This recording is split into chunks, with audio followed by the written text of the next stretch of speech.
நல்லா இருக்கும், இன்னும் கொஞ்சம் quality, sound quality, video quality இருந்தால் நல்லா இருக்கும். சரி, ரைட்.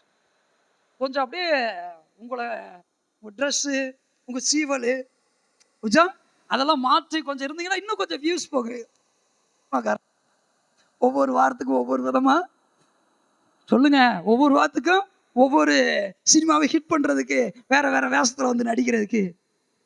சுவிசேஷத்தை பிரசங்கிக்கிற ஒரு ஊழியக்காரன், சத்தியத்தை பேசுகிற ஒரு ஊழியக்காரன் சினிமாக்காரன் அல்ல. சினிமாக்காரர்கள் எடுக்கிற ஒரு படத்திற்கு ஏற்றாறு போல தங்களுடைய பிசிக்கல் அப்பியரன்ஸை மாற்றிக்கொண்டு, தங்களுடைய தோற்றங்களை மாற்றிக்கொண்டு, தங்களுடைய உடை நடைகளை மாற்றிக்கொண்டு, பேச்சுக்களை மாற்றிக்கொண்டு, தங்களுடைய பார்வைகளை மாற்றிக்கொண்டு பிரபலம் அடைவதற்கு இது சினிமா அல்ல, இது உலக பிரகாரமான களியாட்டு அல்ல. சுவிசேஷம் பிரபலமாக வேண்டும். அல்லேலூயா. நம் மூலமாக நாம் அறிவிக்கிற சுவிசேஷம் பிரபலமாக வேண்டும். நாம் அறிவிக்கிற தேவனுடைய சத்தியம் பிரபலமாக வேண்டும்.